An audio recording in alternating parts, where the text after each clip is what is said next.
Então, boa tarde a todos, boa tarde a todas, sejam muito bem-vindos ao nosso terceiro ciclo. É uma alegria estarmos aqui nesta quinta-feira à tarde e hoje, especialmente, com a presença de dois queridos colegas, de dois queridos amigos professores do campus Caraúbas, que estarão responsáveis por ministrar este ciclo. Antes de apresentar os professores, desejo boas-vindas aos nossos bolsistas, boas-vindas aos nossos supervisores, aos nossos coordenadores de área e a todos que nos acompanham pelo nosso canal no YouTube. Não esqueçam de seguir o nosso canal, ativar o sininho, para que vocês possam ser sempre notificados a respeito dos eventos programados e dos vídeos inseridos em nosso canal. Como todos sabem, diante das chuvas em nossa região, que para nós é sempre um motivo de alegria, nós corremos riscos de enfrentar algum problema com a nossa conexão. Então, caso isso possa acontecer, a gente já pede a compreensão de todos, de todas, até que a gente consiga resolver o problema, caso ele apareça. Mas vamos torcer para que não tenhamos intercorrência e que esse ciclo funcione da melhor maneira possível, como tem ocorrido nos demais. O ciclo de hoje tem como tema observação, investigação e pesquisa no ambiente escolar, e será coordenado pelo professor Pedro Felipe Martins Pone, pelo professor Jeová Araújo Rosa Filho. Professor Jeová é professor assistente no Departamento de Linguagem e Ciências Humanas da UFESA Campus Caraúbas e atua no curso de graduação em letras com habilitação em língua inglesa desse campus. É doutor em estudos da linguagem pelo programa de pós-graduação em inglês da Universidade Federal de Santa Catarina, é mestre em estudos linguísticos e literários pelo programa de pós-graduação em inglês, também da Universidade Federal de Santa Catarina, especialista em metodologia do ensino de língua inglesa, licenciado em letras em inglês pela Universidade do Estado da Bahia, coordena o grupo de pesquisa e formação em ensino crítico de inglês na UFESA e tem interesse por temas de pesquisa como inter e transculturalidade no ensino de línguas adicionais, construção da competência simbólica, inglês como língua franca, perspectivas críticas para o ensino de língua inglesa e formação de professores. Muito bem-vindo, professor Jeová, bem-vindo ao PIBID desta edição, bem-vindo a este ciclo. O professor Pedro Pone é professor adjunto do Departamento de Linguagem e Ciências Humanas da UFESA Campus Angicos, é doutor em letras pela Universidade do Estado do Rio Grande do Norte, mestre em estudos literários pela Universidade Federal Fluminense, graduado em letras português e inglês também pela Universidade Federal Fluminense, foi coordenador institucional do PIBID na edição 2022-2024, já também foi coordenador de área do PIBID e tem experiência na área de letras, com ênfase em literaturas de língua inglesa, atuando principalmente em temas como literatura estadunidense pós-45 e cinema estadunidense da década de 30.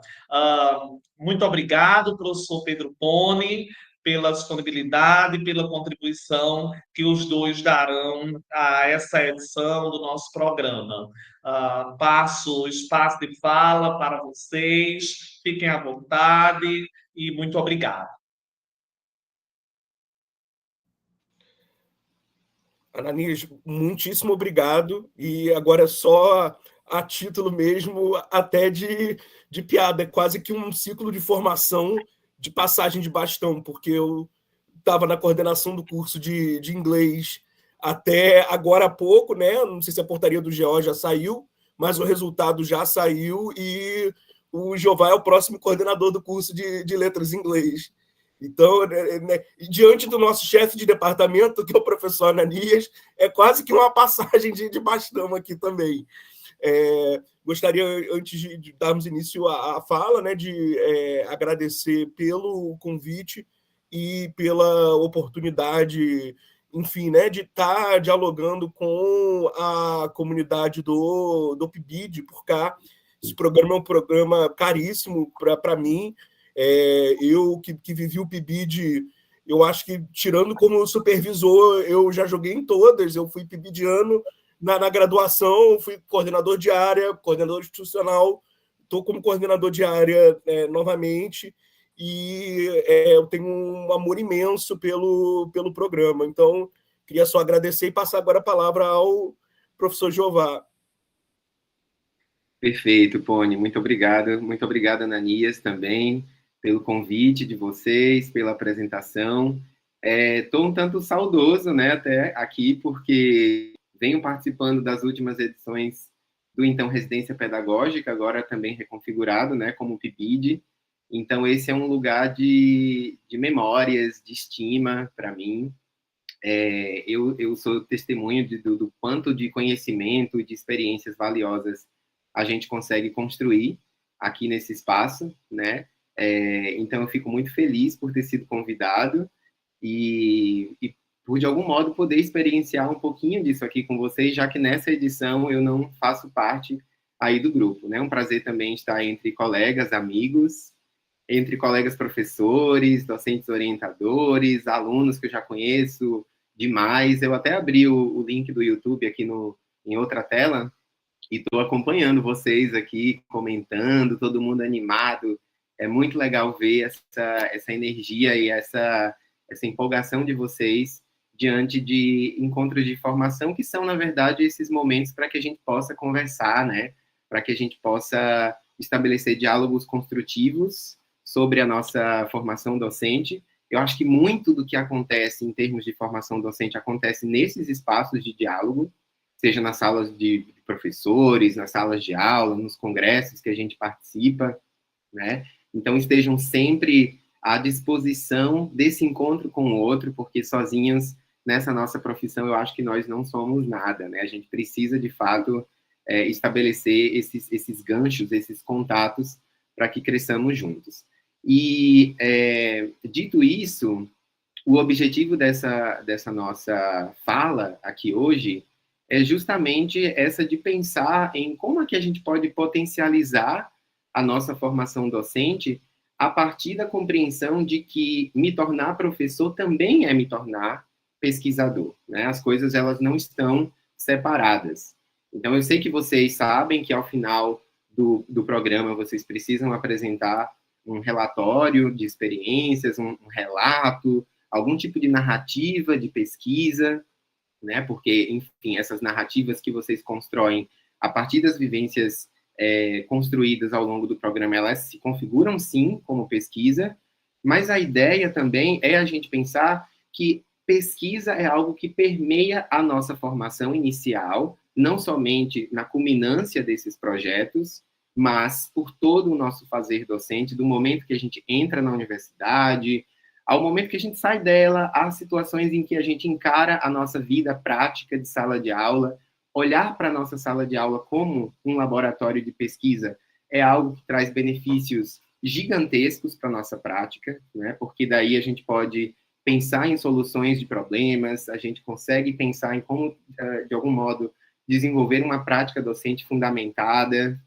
Então, a gente vai tocar um pouco nesse ponto, porque compreendemos a relevância desse assunto para que a gente entenda o que, de fato, significa ser professor pesquisador.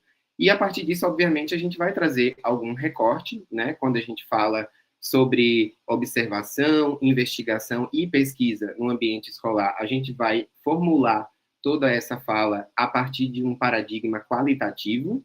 Vocês devem saber que existem, né, pesquisas qualitativas e quantitativas, mas esse é o nosso ponto de enfoque, certo? É a pesquisa qualitativa, e a gente vai apresentar para vocês tanto um ponto de vista mais conceitual, paradigmático do que significa a pesquisa qualitativa e quais são as suas potencialidades para a pesquisa em educação, né? Como também de um ponto de vista mais prático. Ok, compreendendo o que significa a pesquisa qualitativa, como que eu posso proceder em relação a, por exemplo, métodos de geração de dados, né? Qual que é a minha posição como pesquisador, já que estamos falando de observação, como observador, por exemplo, como é que se conduz uma investigação no ambiente escolar a partir de uma pesquisa de natureza qualitativa? Então, a gente espera, de algum modo, endereçar essas perguntas, né, para que vocês possam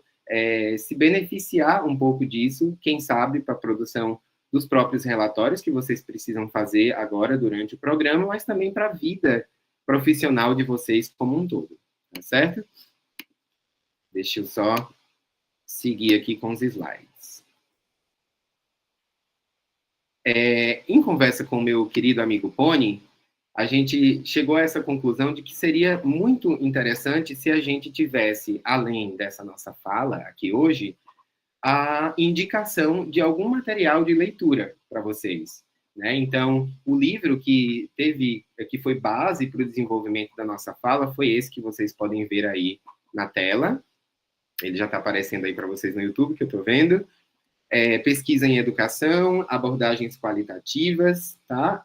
Um livro desenvolvido por duas professoras, Menga Ludwig e Marli André. Vocês vão, de algum modo, ter aí, no corpo desse livro, uma discussão sobre o contextual da pesquisa em educação, né, o que as autoras chamam de evolução da pesquisa em educação, e para isso a gente, de algum modo, traça os enraizamentos, né, desse tipo de pesquisa, e aí a gente acaba criando conexões com as ciências sociais, com os estudos culturais. A gente vai falar um pouco mais detalhadamente sobre isso ao longo dos próximos slides. A gente tem nesse livro também definições interessantes, sistemáticas, sobre a pesquisa de natureza qualitativa. É interessante que vocês reconheçam essas características principais, e eu sempre instruo aos meus alunos, inclusive, por exemplo, durante a escritura de artigos, de TCC, ou de qualquer outro trabalho de pesquisa, que na seção de metodologia, vocês definam o que significa a natureza de pesquisa onde vocês se situam, em que vocês se enquadram, e, se possível, sistematizem quais dessas características são mais observáveis no estudo que vocês estão desenvolvendo. Eu acho que isso enriquece muito a seção metodológica do trabalho de vocês, né? E aí, como exemplo, uma possibilidade de ilustração, a gente vai trazer duas abordagens específicas, né, da pesquisa qualitativa, que é a pesquisa de cunho etnográfico e o estudo de caso, tá? E aí, mais adiante, a gente vai falar também sobre métodos de coletas de dados. Então, a gente vai se referir especificamente à observação, à entrevista, análise documental. Eu acredito que estas sejam práticas que tenham uma relação direta com aquilo que vocês poderiam fazer, por exemplo, a partir das experiências de sala de aula vivenciadas no PIBID, né? Então, imagino que tenha aí um grande resultado de potencialidade para o que vocês vislumbram como pesquisa, a partir dos relatórios que vocês vão escrever. E vamos falar também sobre possibilidades de análise de dados, né? Como é que essa análise de dados dentro do paradigma qualitativo é construída, e quais são aí algumas questões relacionadas, por exemplo, à objetividade, à validade nas abordagens qualitativas. Certo? Este livro, ele encontra-se disponível para compra na internet. Eu também tenho a versão dele aqui comigo. Caso algum aluno queira, fica aqui à disposição de vocês, certo? Quem quiser me encontrar lá no campus, me pedir emprestado, enfim, eu deixo aqui à disposição. Mas há links de venda também desse livro online. Super recomendo essa leitura. Vamos começar, então, aí, gente, trazendo algumas considerações iniciais, né, sobre pesquisa, no geral, e sobre pesquisa na área de educação especificamente. Eu não sei se o slide, eu estou olhando aqui pelo YouTube, o slide ele tem um delayzinho, né, para se apresentar para vocês, mas agora já apareceu.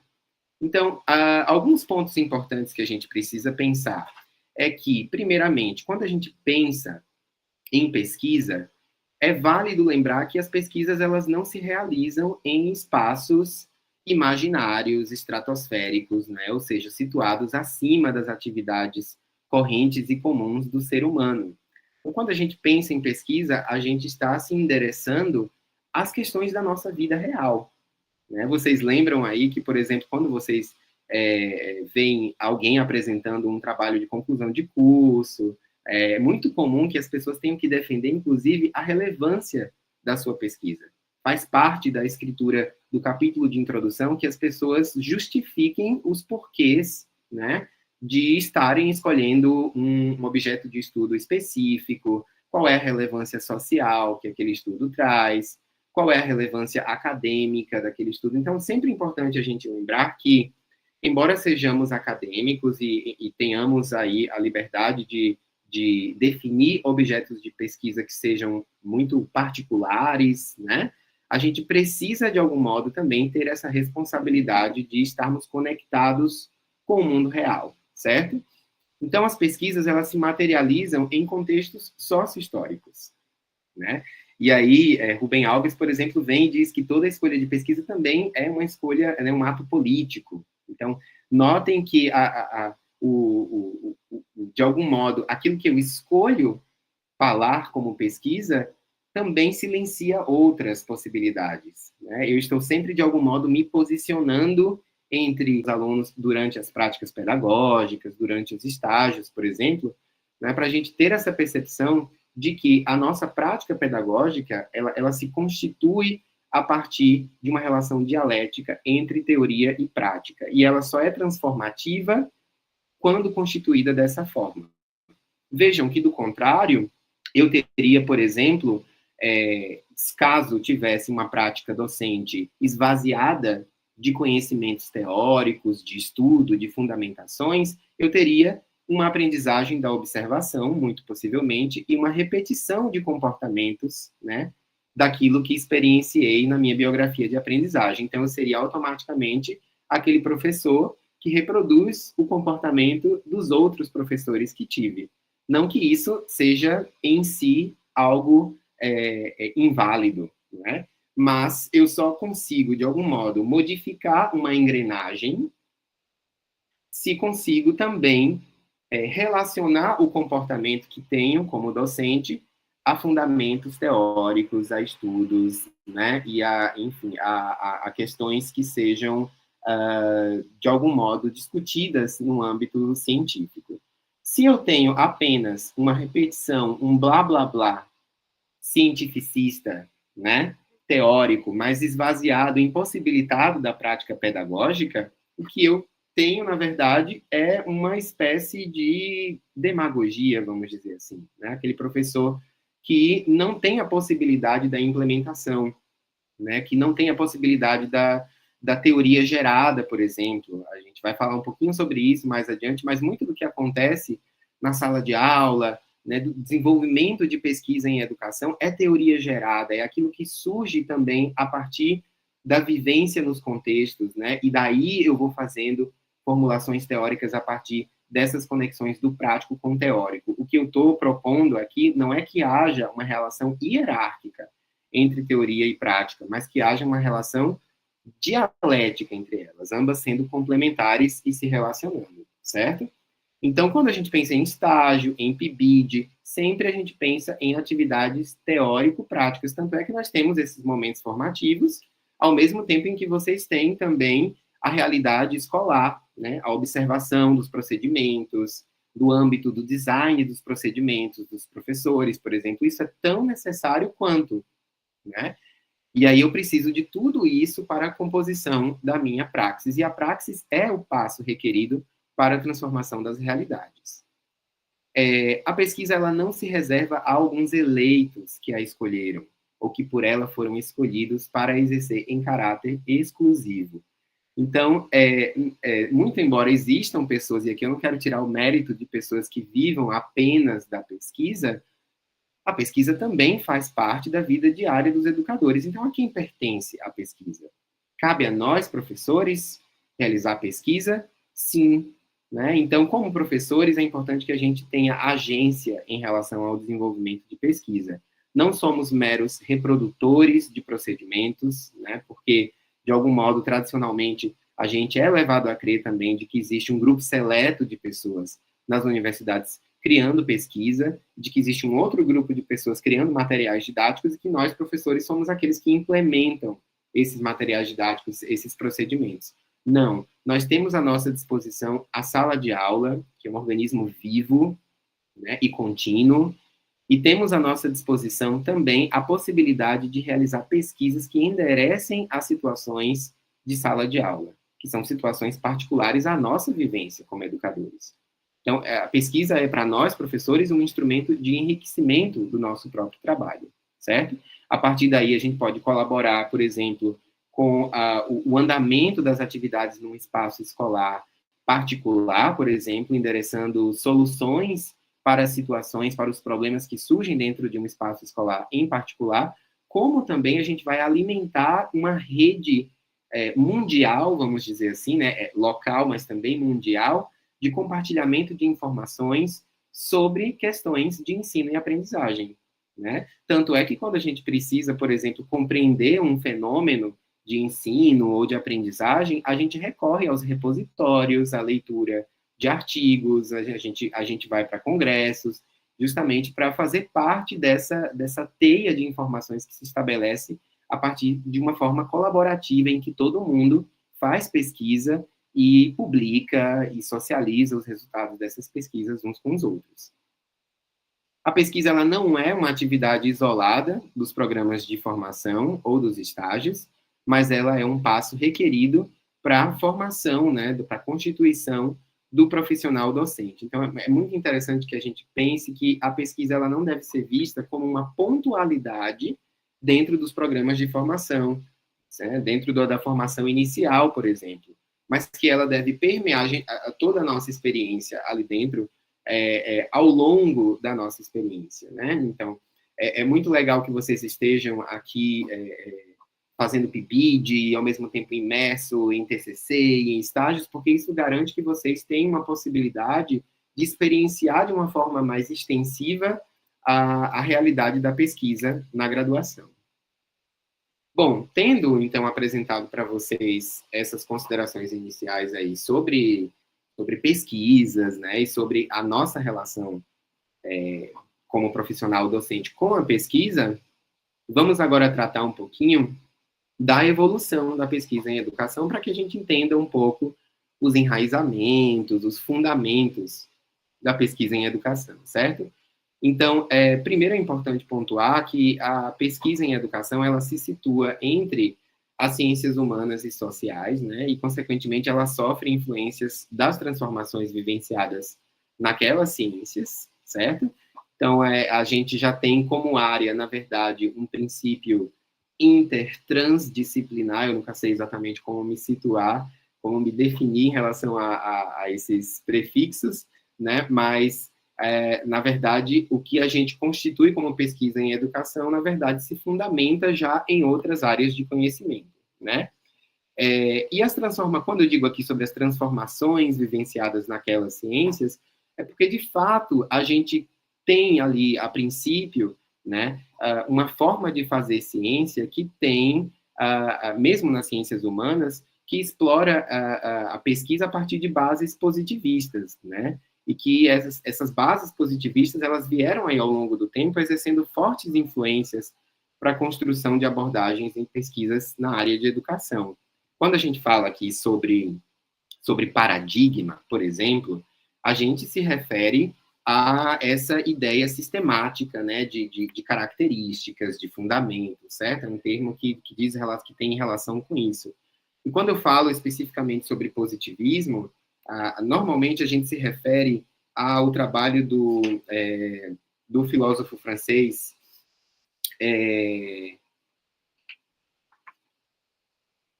o Comte, né, do século XIX, ali, em que basicamente o que ele fazia era propor uma ciência sociológica que tivesse como fundamento os mesmos princípios para o desenvolvimento de ciências nas áreas exatas, nas áreas das ciências naturais, por exemplo. Né? Então, se a gente pudesse aí traçar algumas dessas características, a gente teria aí a análise acurada, o uso de variáveis isoladas, né? Então, imagine que, por exemplo, para estudar sobre um determinado fenômeno da educação, eu vou analisar esse fenômeno de uma forma isolada, né, distante dos seus contextos holísticos, de modo que a pesquisa consiga, então, ter sentido a partir dessa dimensão mais controlada. Então, eu preciso também de dimensões quantificáveis, né? Aí a gente inclui, por exemplo, a possibilidade de análises estatísticas, e, consequentemente, a partir das dimensões quantificáveis, eu consigo garantir universalização, né? Eu consigo garantir a possibilidade de generalizações, são todas características das bases positivistas de pesquisa, né? E tem algo muito forte também que diz respeito ao distanciamento entre pesquisador e o objeto de estudo. Esse é um ponto bem interessante, porque mesmo em um paradigma qualitativo, na contemporaneidade, a gente ainda nota uma dificuldade muito grande das pessoas em compreender a pesquisa e o texto científico como algo que está imbricado, né, relacionado com o próprio pesquisador. Vocês conseguem observar isso também? Se vocês quiserem comentando aí no chat, eu consigo ver, certo? Mas vocês notam que, por exemplo, artigos, né, TCCs, tudo aquilo que a gente produz e configura como texto científico, por exemplo, ainda carrega um tanto dessa característica. Até na linguagem a gente percebe isso, né? A forma como as pessoas escrevem sem se relacionar diretamente com o texto. Eu lembro de um aluno meu que foi apresentar um TCC todo escrito em primeira pessoa e a banca questionou. Mas por que você está escrevendo em primeira pessoa? E, de algum modo, revelando seus traços de subjetividade. E aí a gente precisou se justificar, né, que como nos situamos dentro de um paradigma qualitativo, crítico, a gente não tem a pretensão de disfarçar a nossa relação com o objeto de estudo, como também não temos a pretensão de disfarçar que o nosso olhar subjetivo, por mais que tenha um rigor sistemático, ele é o principal instrumento para a interpretação dos meus dados. Então, isso ainda é muito comum. Então, a gente usa, de algum modo, uma terceira pessoa no singular ali, orações sem sujeito e tal, enfim. A gente vai fazendo uma construção retórica que dá a entender que aquele texto apresenta dados que falam por si, que não necessitam da interpretação subjetiva de um pesquisador. E isso, portanto, significa negação da subjetividade, que é algo que se apresenta tanto, por exemplo, nessa questão retórica de construção textual, como até na escolha dos temas de pesquisa, né? Vejam que há ainda uma dificuldade muito grande, né, uma escassez muito grande de pesquisas que endereçam essas subjetividades, como pesquisas que têm relação com a investigação sobre crenças, construção das identidades, e por aí vai. E aí, mais recentemente, a partir da virada sociocultural, se eu pudesse aqui oferecer para vocês uma perspectiva mais assim de data, né, de quando isso acontece, eu diria que ali pela década de 70 do século passado, né, quando a gente tem mais ou menos essa virada sociocultural, né, e novas propostas de abordagens com soluções metodológicas diferentes foram surgindo e provocando uma transformação naquilo que se compreende como pesquisa em educação. E, na verdade, a revolução que acontece a partir da virada sociocultural, ela não tem uma relação específica apenas com a educação, mas também com as ciências sociais, com os estudos culturais, com os estudos linguísticos também. Se a gente para pensar, por exemplo, nos estudos críticos do discurso, análise crítica do discurso, por exemplo, né, que compreende língua como prática social, que compreende língua como algo que pode ser estudado e observado a partir das interações humanas, eu tenho também uma perspectiva de pesquisa que se estabelece a partir da virada sociocultural, certo? E aqui, só para trazer alguns exemplos para vocês, a gente pode falar da pesquisa participante ou pesquisa participativa, em que o participante, na verdade, ele não é só, né, um sujeito da pesquisa, mas ele, inclusive, pode ter uma relação com a criação de teias de significados, né? Então, o pesquisador ele pode considerar as próprias subjetividades e os olhares e as interpretações dos participantes para criar conclusões, para criar interpretações sobre dados. A pesquisação, que é aquela pesquisa que endereça situações, problemas, por exemplo, de sala de aula, né? Então, se eu tenho uma situação, um problema, por exemplo, relacionado a uma dificuldade de envolvimento dos meus alunos com as aulas de língua inglesa. Vou falar aqui especificamente sobre língua inglesa. Ou se quero compreender como é que acontece o desenvolvimento, né, da criticidade, que é um tema do meu interesse, da criticidade dos alunos nas situações de sala de aula, né, nas interações de sala de aula. A pesquisação, de algum modo, ela pode me permitir criar possibilidades para ter acesso a essas respostas, né? Então, eu posso criar um projeto de sala de aula, eu posso criar tarefas de aprendizagem e me direcionar aquilo que eu compreendi como sendo uma situação problema.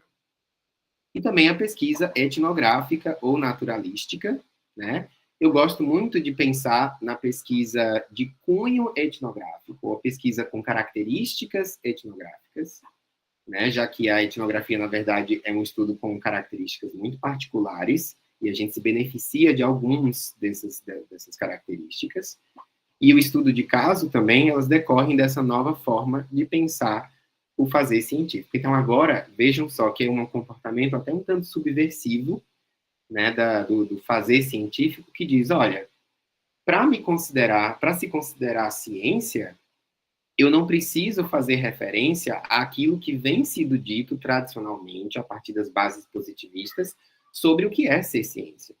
A possibilidade de hipótese, testagem, a possibilidade de generalizações, né, de variáveis quantificáveis, um esquema quase que laboratorial, por exemplo. É preciso que, para um paradigma diferente, eu tenha, obviamente, toda uma arquitetura de pesquisa diferente, que se enderece a esse paradigma específico. Então, a gente, de algum modo, subverte aquilo que se configurava hegemonicamente como pesquisa, né? E aí eu queria até fazer essa pergunta a vocês, quem se sentir à vontade para ir colocando respostas no chat, vocês podem colocar. Se não, pensem aí com vocês, com os colegas, enfim. O que se compreende como pesquisa qualitativa? Será que vocês conseguem trazer para mim algumas palavras-chave daquilo que vocês têm em mente como sendo elementar de pesquisas qualitativas? E que tipo de potencialidade a pesquisa qualitativa nos traria para pesquisas na área de educação? A pergunta que eu faria a vocês seria apenas essa primeira delas, tá? Nos próximos slides eu vou trazer aí alguma discussão que a gente vai conseguir responder a essas duas perguntas. Eu vou seguindo adiante, mas ao mesmo tempo espiando lá no chat se vocês colocaram alguma resposta, e se fizeram, eu vou fazer referência aqui durante a minha apresentação, tá certo? Bom, quando a gente pensa em pesquisa qualitativa, é importante que a gente tenha aí alguma sistemática, né? Como eu disse para vocês, até para a gente conseguir constituir a escritura de um método de pesquisa, por exemplo. E aí, para ser mais didático aqui, eu separei 5 características elementares que estão fundamentadas na discussão desses autores que eu apresento aí para vocês, certo?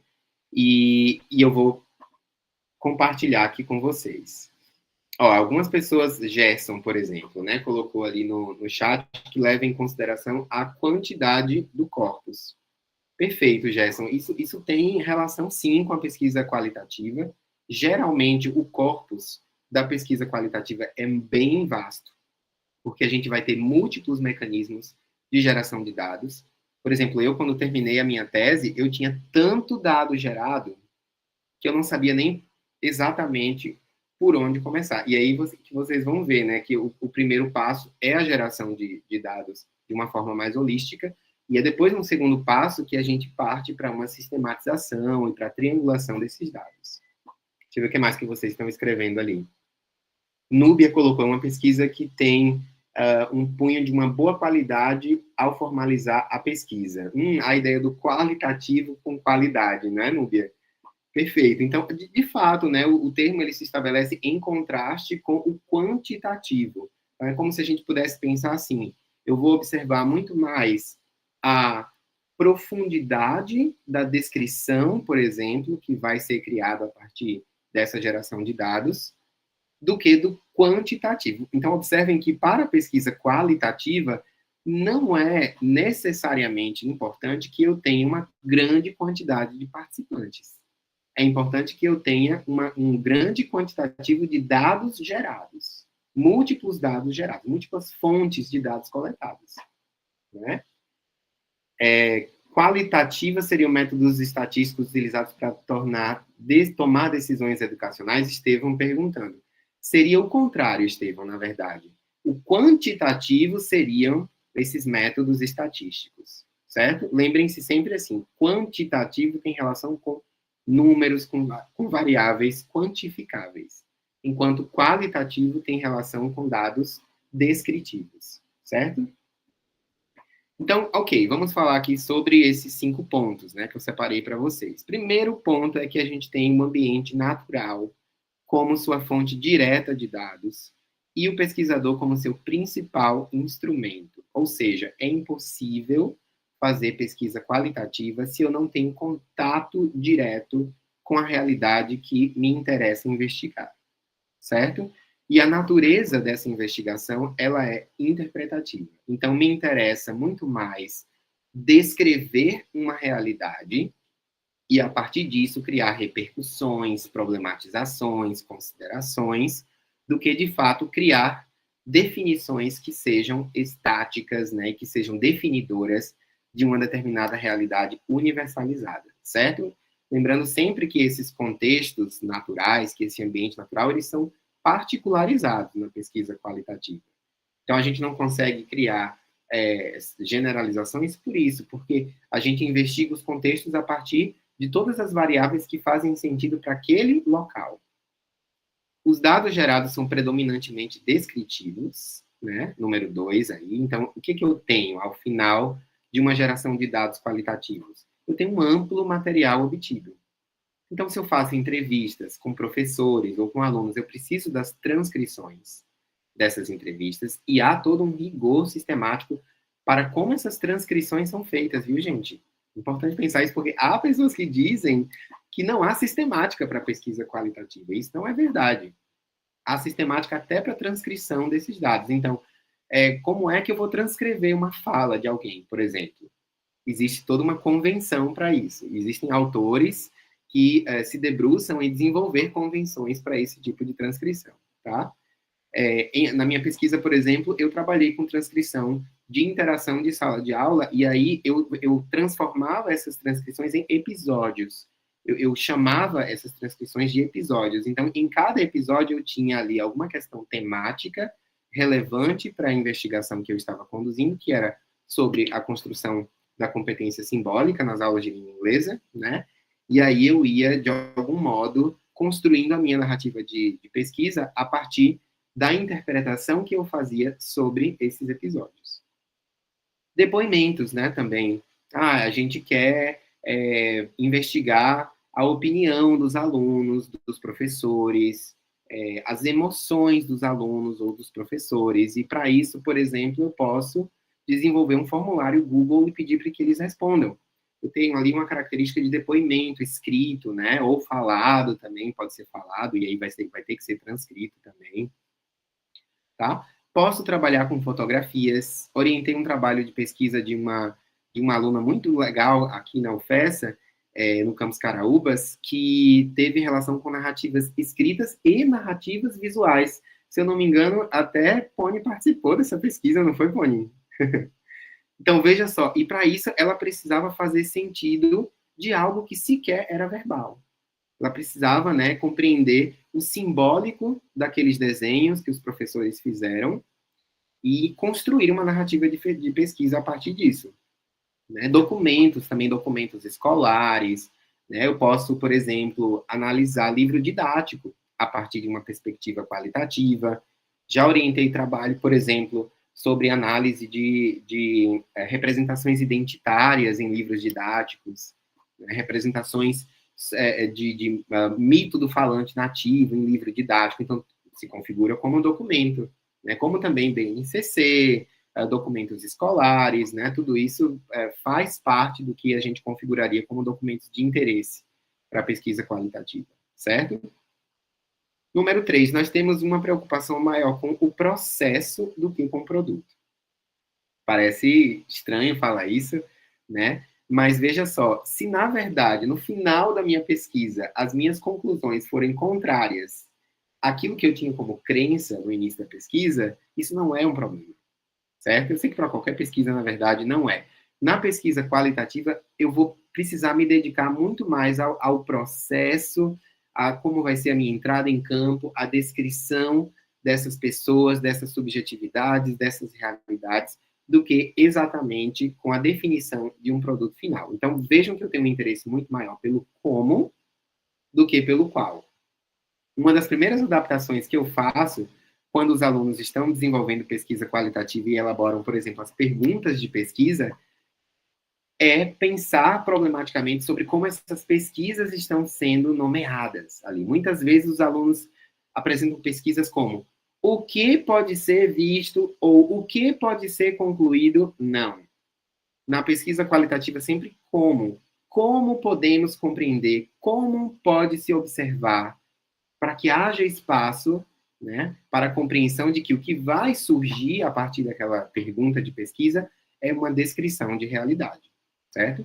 Então, eu tenho interesse pelo como, pelos procedimentos, pelas interações cotidianas, como também por como as situações são construídas a partir das relações humanas.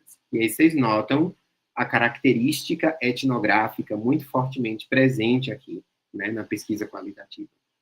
Etnografia, que é, na verdade, a grafia do outro, né? A descrição do outro. Os significados que as pessoas dão às coisas e à sua vida são foco de atenção pelo pesquisador. Então, com isso, eu quero dizer que a perspectiva do participante sempre me interessa e ela deve ser vista como primordial, na verdade. Então, antes de eu, como pesquisador, traçar as minhas próprias conclusões, eu preciso dar vez e voz às próprias formas de ver e de pensar dos meus próprios participantes, certo? Então, vejam que é um trabalho muito delicado em que, ao mesmo tempo que eu me reconheço como subjetividade presente no trabalho de interpretação, eu cedo espaço para as formas de agir e de pensar dos meus próprios participantes, para que eu não esteja prescrevendo comportamentos e conclusões para eles, certo? A análise dos dados tende a seguir um processo indutivo. Então, aqui eu chamo a atenção para a possibilidade do que eu chamo de grounded theory, né? Em inglês, teoria gerada no português, que seria aquela possibilidade de que, na verdade, a gente tem, obviamente, fundamentos teóricos e conceituais que nos orientam desde o início da pesquisa, mas eu preciso entender que, à medida em que eu vou gerando os dados, demandas teóricas e conceituais vão emergindo da minha realidade e eu preciso ir aí abrindo o meu escopo de pesquisa e de leituras para poder endereçar toda essa complexidade de realidade que se apresenta. Então, quando eu começo uma pesquisa qualitativa, eu tenho uma definição teórica específica. Mas, à medida em que eu começo a gerar os meus dados, eu começo a trazer para mim outras demandas de realidade que vão sugerir novas pesquisas teóricas. Então, elementos temáticos vão surgindo e me forçando a expandir o meu repertório teórico, porque eu preciso, de algum modo, me endereçar a tudo aquilo que se apresenta, certo? E aí, obviamente, que eu vou também fazer um trabalho que, ao mesmo tempo que ilustra discussões teóricas previamente estabelecidas, também vai fomentar a construção de novos desenvolvimentos teóricos. Então, por exemplo, um trabalho da minha tese de doutorado, eu tinha definições, por exemplo, né, sobre língua, sobre cultura, sobre competência crítica e por aí vai, mas quando eu começo a compreender aquilo que eu chamo de competência intercultural simbólica na realidade das interações de sala de aula, eu preciso dar conta de fazer uma nova elaboração teórica para, de alguma forma, complementar aquilo que parecia que não tinha sido dito ou não tinha sido dito de uma forma localizada para a minha realidade. Né? Com isso, o que eu quero não é criar uma generalização teórica, mas dar conta de discutir uma realidade local a partir de uma conceituação que também se estabelece localmente, certo? Por isso a relevância de que a gente faça pesquisas que tratem das nossas próprias realidades, e aí quando a gente pensa assim, né, que a pesquisa qualitativa ela é subversiva nesse sentido. A gente vai, por exemplo, sulizar, latinizar o nosso referencial teórico, né, as nossas contribuições teóricas, de modo que a gente perceba que toda essa hegemonia, né, das contribuições teóricas do norte, da Europa, por exemplo, elas não são suficientes para a gente pensar as realidades que a gente tem, por exemplo, realidades escolares que a gente tem nos nossos contextos locais. E aí agora eu vou trazer um exemplo, né, de pesquisa de natureza qualitativa para que vocês percebam como que ela se configura, certo? E aqui eu trago a abordagem etnográfica na pesquisa educacional. Uma abordagem que tem enraizamento na antropologia e na sociologia. Então, quando a gente fala em etnografia, a gente se refere especificamente a essas áreas de conhecimento, certo? Mas ela se populariza na educação a partir da década de 70, lembra que eu falei mais anteriormente na minha fala, né? A partir da virada sociocultural, e daí decorrem, então, as linhas de pesquisa antropológicas ou etnográficas, certo? É importante a gente destacar que a pesquisa em educação, ela tem bases etnográficas, mas elas não se configuram integralmente como etnografias, por exemplo, apenas porque realizam observação participante. Então, isso é muito importante também de ser definido nas pesquisas de vocês. Esta pesquisa trata-se de uma pesquisa qualitativa de cunho etnográfico, de bases etnográficas, certo? Porque uma etnografia, geralmente, gente, ela é muito extensiva, ela é longa, há procedimentos muito particulares que precisam ser conduzidos, né? Vocês precisariam viver e conviver com aquelas pessoas dentro daquela realidade de uma maneira muito imersiva.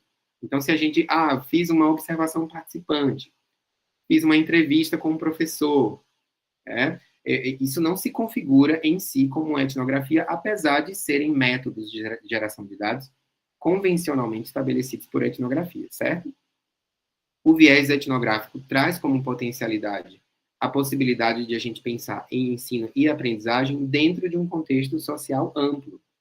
Então, como a etnografia é essa descrição da realidade, né, e que de algum modo se estabelece mais holisticamente do que as pesquisas positivistas que isolavam variáveis da educação, por exemplo, a gente consegue pensar e descrever realidades escolares para um âmbito que acontece dentro e fora do espaço escolar. Então, eu consigo, por exemplo, fazer correlações de relações familiares, de comportamentos culturais, né, que se estabelecem fora da escola com aquilo que acontece dentro da escola, tá certo? É muito bacana que a gente pense também no organismo escolar a partir das relações que são estabelecidas com a vida como um todo, né, com a vida real lá fora, além das paredes da sala de aula. E aí, quais são, então, os critérios da abordagem etnográfica? Primeiro, que o problema investigado, ele é rizomático, e ele é disperso no campo. Vocês estão vendo essa imagenzinha que eu coloquei aí no canto inferior do slide, é de um rizoma. O rizoma é um conceito da botânica que faz referência a raízes que são multiplamente relacionadas de tal forma que a gente não consegue mapear origem e fim. Certo? Então, quando a gente tem aí filósofos, por exemplo, que usam essa metáfora conceitual, como Deleuze e Guattari, por exemplo, que usam dessa metáfora conceitual do rizoma Para falar sobre abordagem de pesquisa, paradigma de pesquisa, a gente tem essa problemática estabelecida de que não me interessa traçar gênesis e nem fim. O que eu preciso é compreender como as relações se estabelecem, como as pessoas constroem as suas relações, como as situações, problemas são, de algum modo, vivenciadas, né? Mas a gênese, de fato, ela não é um objeto de investigação caro ao pesquisador qualitativo. O pesquisador deve realizar a maioria do trabalho de campo pessoalmente, então essa relação com o universo de interesse ela é extremamente importante, certo? Vocês já estão todos na escola, por exemplo, então é muito conveniente que se realize pesquisa dentro daqueles espaços, já que vocês já estão garantindo essa vivência. Então pensem em como vocês podem potencializar o trabalho de vocês no PIBID para outras possibilidades de pesquisa, até que extrapolem as demandas do próprio PIBID, como a criação de um TCC, de um artigo que possa ser apresentado em um congresso, e por aí vai, já que você já tem a garantia dessa vivência. O trabalho de campo deve ser extenso e intenso, né? Então, normalmente, por exemplo, se a gente vai observar um fenômeno escolar, uma perspectiva etnográfica ideal é que se tenha ali o desenvolvimento de um ano escolar sendo desenvolvido. Eu sei que, para a nossa realidade de pesquisa, nem sempre isso é possível. Por exemplo, nas nossas dinâmicas de TCC, né, Pony? É uma coisa que eu venho questionando muito. Sempre falo, atentando lá os ouvidos do Pony como coordenador. Pony, a gente precisa repensar essa estrutura dos TCCs aqui. Porque como eu já tinha um interesse de pesquisas de cunho etnográfico, para a nossa lógica que ali era estabelecida, né, o aluno se matricula em TCC, ele só tem um projeto, ele se matricula em TCC, e naqueles meses ali do semestre, ele já tem que desenvolver toda a pesquisa e defender, é praticamente impossível fazer uma pesquisa de cunho etnográfico. Então, a gente precisa dispersar etapas de construção de uma pesquisa para que ele tenha maior tempo de geração de dados, por exemplo. Eu só vou adiantar um negócio rapidinho, Geo, Sim. que boa tarde aí para todo mundo, mais uma vez. Eu vou falar um pouco sobre isso depois também, mas é mais para adiantar que eu entendo que a universidade, ela às vezes não está preparada para a gramática da pesquisa na área de ciências humanas como um todo, né? Assim, a linguagem é diferente, os procedimentos são diferentes. O que a gente tem visto até agora é que trata-se, entendeu, de uma ideia de pesquisa que não é aquela necessariamente geradora de números ou gráficos ou da ideia de evidência, entendeu, como algo pautado em dados que se dizem mais transparentes ou fáceis de interpretar, né? Muito pelo contrário, sabe? Às vezes a gente trabalha com material, às vezes não, né?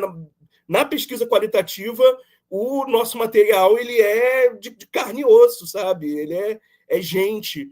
E eu acho que falta muito a universidade se adaptar a essa linguagem. E aí eu não digo a estrutura da universidade como um todo, mas eu penso também a gente como professor, na hora de elaborar e refletir sobre os projetos pedagógicos, de pensar nesse tempo maior para pesquisa e tal, porque, de fato, fica uma situação desesperadora. Eu concordo contigo.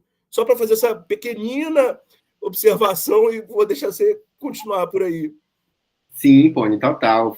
Inclusive, fique à vontade, tá? Para criar aí costuras a partir da minha fala. Mas é isso mesmo, a universidade ela não vem pronta, né, gente? Ela é construída por nós. Então, a pesquisa que se faz aqui dentro, ela precisa também ser repensada a todo momento. Será que a gente está endereçando aquilo que a gente quer investigar, de fato? Será que a gente tem a estrutura e as possibilidades necessárias para se conduzir a pesquisa que gostaríamos de desenvolver dentro da universidade? Ou será que a gente continua pensando... E em nenhum momento essa é uma discussão que desconfigura ou deslegitima a pesquisa quantitativa, não é isso, tá? Mas é claro que a gente precisa criar aqui um ponto de partida para a nossa discussão, e obviamente, como eu estou situado na pesquisa qualitativa, eu falo a partir dos meus próprios interesses também, né?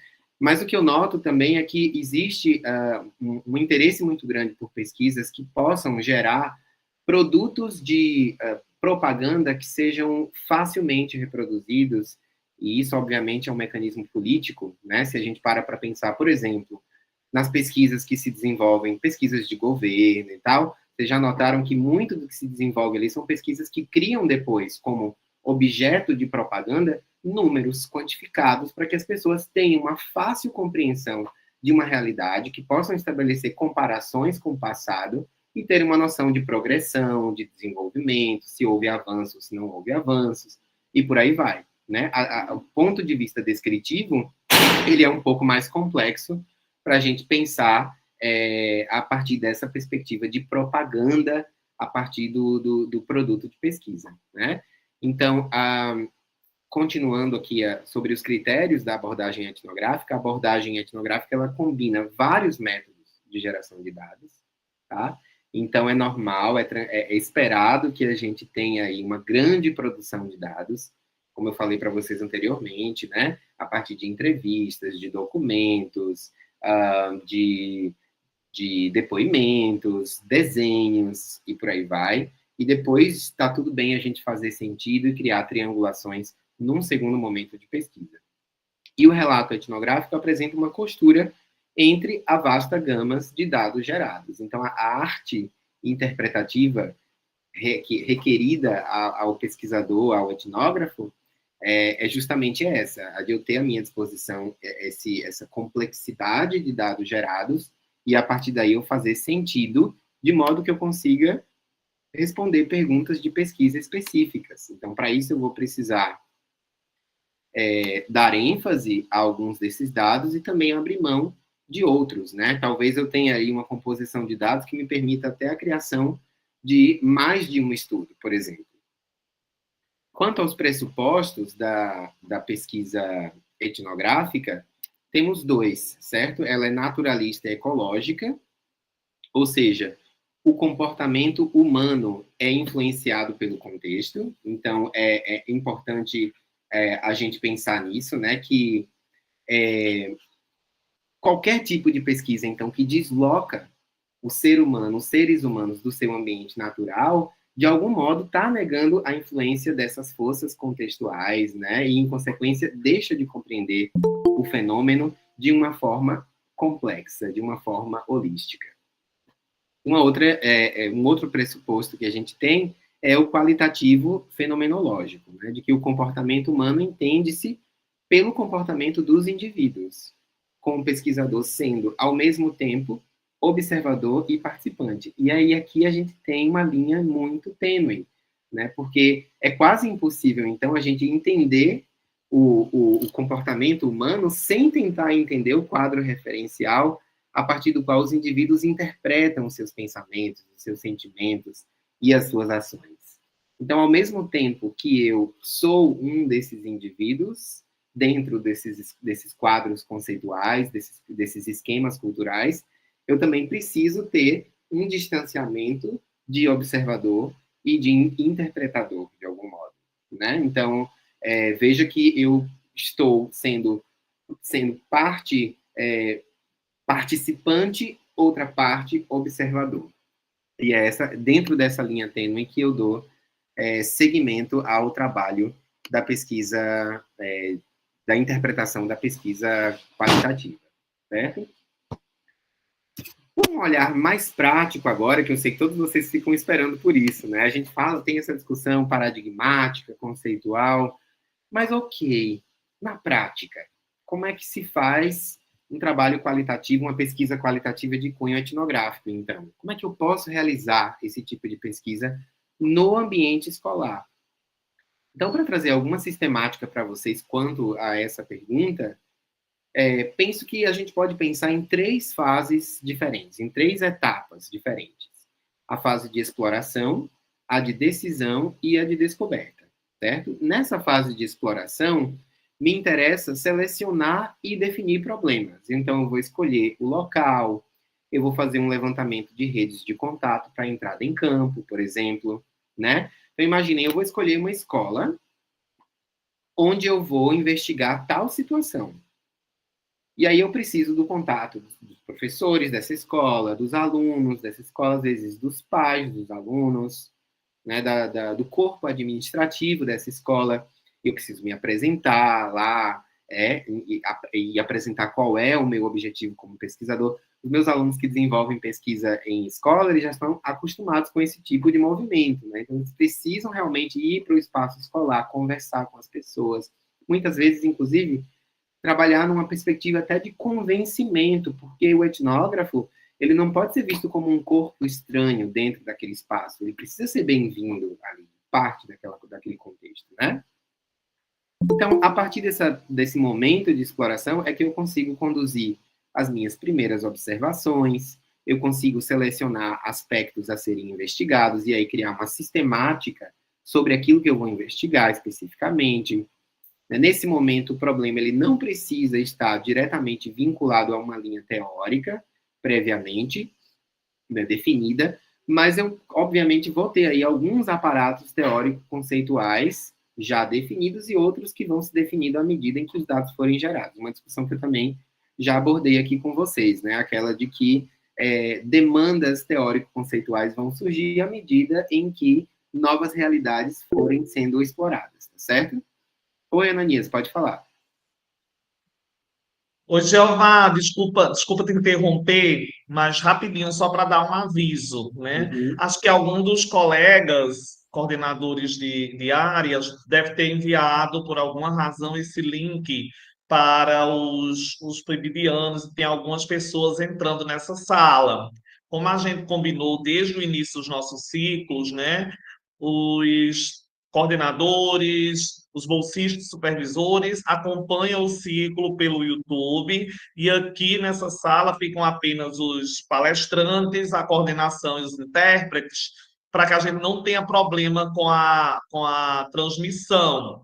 Então, a gente queria pedir aos estudantes que estão entrando, por favor, acompanhem pelo YouTube. E, mais uma vez, pedimos aos coordenadores de área que não compartilhem esse link com os bolsistas, nem supervisores, mas compartilhem sim o link do YouTube para que a gente não possa ter dificuldades com nossa transmissão. É isso, muito obrigado. Desculpa a interrupção, Jeová. Perfeito, querido, sem problemas. Vamos lá.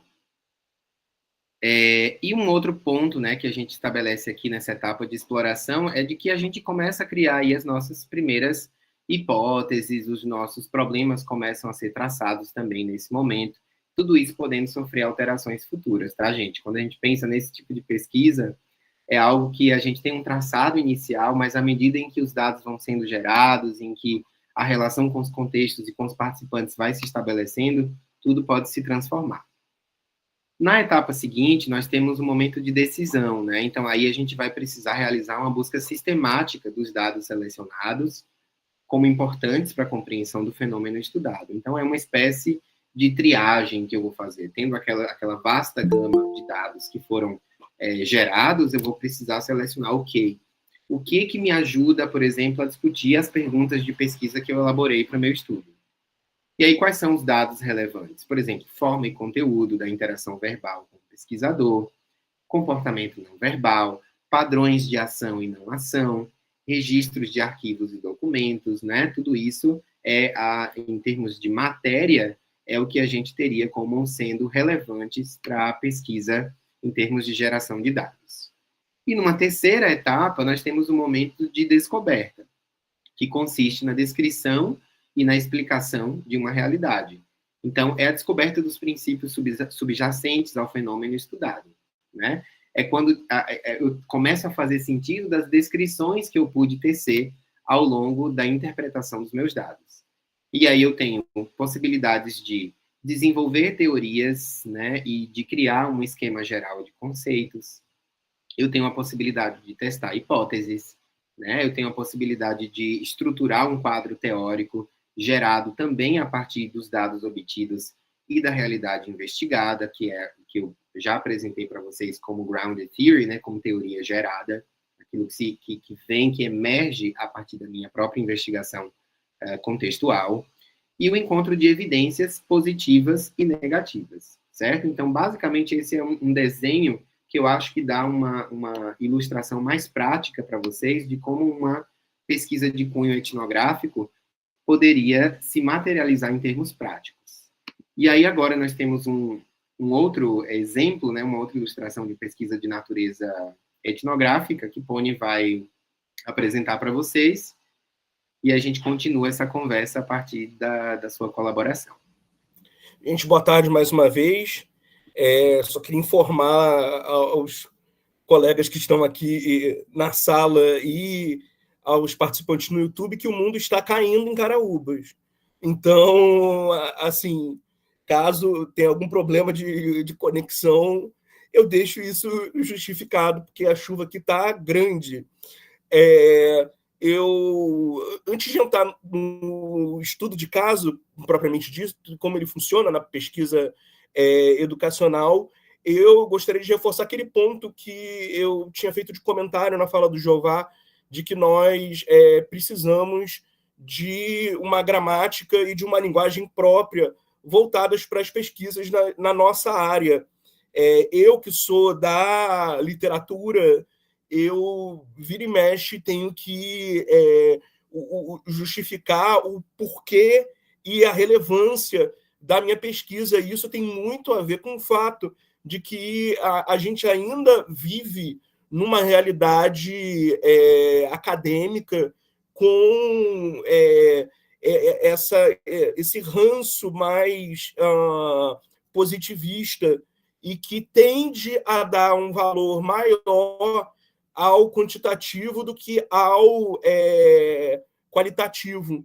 Então, pesquisa é um negócio que se faz desde que você entra na universidade. E aí eu estou respondendo uma pergunta que eu vi aí no chat em algum momento de alguém que falou que a pesquisa ela tinha que ser metade do curso.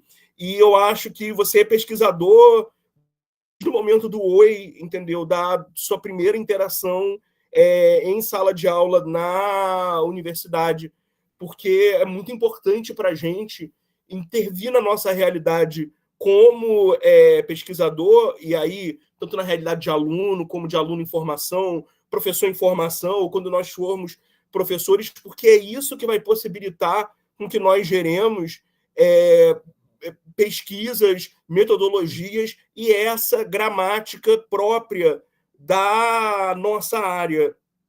E aí eu continuo com falando sobre o estudo de caso, né? O estudo de caso é um tipo de pesquisa que envolve análise específica de um caso sempre bem delimitado e ele tem algumas características. Ou seja, no estudo de caso, eu vou, por exemplo, tratar de coisas mais afuniladas. Então, eu vou tratar, sei lá, de evasão escolar, ou então eu vou pensar, enfim, tentar descobrir como são as relações hierárquicas dentro de uma escola, entendeu? A partir de entrevistas. Eu tenho um caso muito específico e nele eu trabalho, e eu acho que para o PIBID isso pode ser uma contribuição muito interessante, uma vez que o tempo que a gente tem, por mais que pareça longo, no fim das contas ele é curto. Quando você pisca assim, estala os dedos, a gente já vai fazer 6 meses de programa quase, entendeu? Dos 2 anos que temos. Então, se você for parar para pensar, daqui a pouco a gente está em 1/4 da jornada. Se fosse, por exemplo, no PIBID anterior, a gente já estaria com 1/3, né? Então, às vezes, pensar em afunilar mais as perspectivas e as práticas pode ser um aliado, né? Então, a pesquisa com o estudo de casos, ela visa descobertas, e essas descobertas, elas sempre dizem respeito a interpretações que estão em contexto, né? O caso a ser analisado, ele não é um caso que vai sair de uma ilha imaginária, né? Esse é um caso que vai sempre ser contextualizado. E, por isso, ele é um retrato da realidade de forma complexa e profunda. O caso é quase como se fosse uma perfuração assim de sonda de petróleo, né? Você se aprofunda naquelas complexidades, mas lembrando sempre que esse aprofundamento ele vai partir de um ponto interpretativo do pesquisador, porque a variedade de fontes de informação ela pode ser grande. Assim, no fim das contas, a gente sempre fica se batendo com o que fazer com os dados, entendeu? Que nós geramos.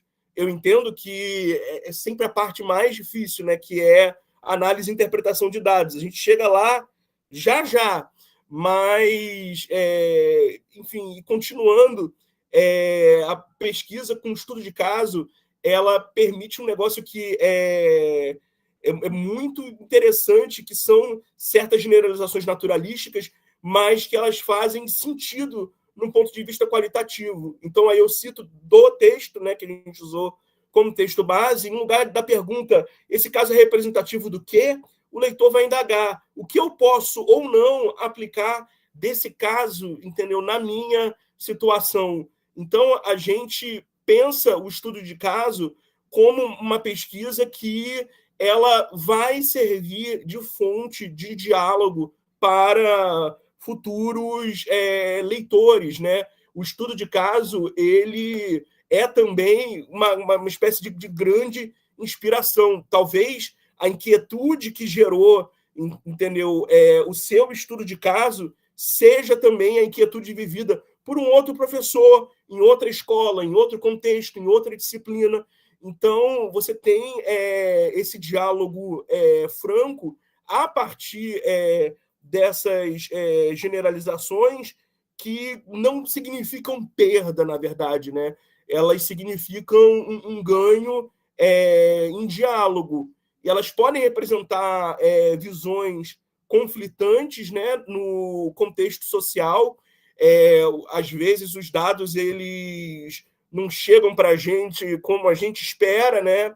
Se for uma coleta, entendeu, por entrevista ou com aplicação de um formulário, eu não posso ter na minha cabeça que vai chegar tudo bonitinho de um jeito que é pré-fabricado e pré-planejado, como o Jová disse anteriormente, né? Eu tenho essa primeira fase exploratória que ela é mais vasta e que eu vou coletar as informações. Assim, no estudo de caso, você tem isso muito bem representado também, e você acaba tendo relatos com uma linguagem mais acessível, uma vez que o estudo de caso, ele, repito, se permite ser aquele tipo de pesquisa qualitativa que muito mais dialoga e inspira ao falar de uma certa realidade ou de um certo caso, do que necessariamente uma pesquisa que se encerra naquela realidade, né? Quase como se o estudo de caso buscasse uma espécie de efeito dominó ou efeito em cascata, porque ele não está lá somente para ser uma descrição limpa e seca daquilo que se pretendeu abordar como caso, mas ele está lá para fazer com que outros pesquisadores espiem também. E isso é assim importantíssimo. E isso é aquilo que faz da gente muito, assim, da gente que pesquisa na área educacional e que pensa abordagem qualitativa muito diferente daquilo que se espera, até de maneira governamental, né, das pesquisas em educação. Porque se você for parar para pensar, a gente vive num mundo em que a gente tem que se justificar por números toda hora. É como se a gente tivesse essa necessidade de geração de gráficos, geração de número, geração de orçamento, etc. E a gente não tivesse essa permissão para lidar com uma percepção que ela não é necessariamente quantificável. Jeová, pode passar, porque eu não vou me arriscar a fazer por aqui, né? Eu projetar, porque a chuva aqui está grande.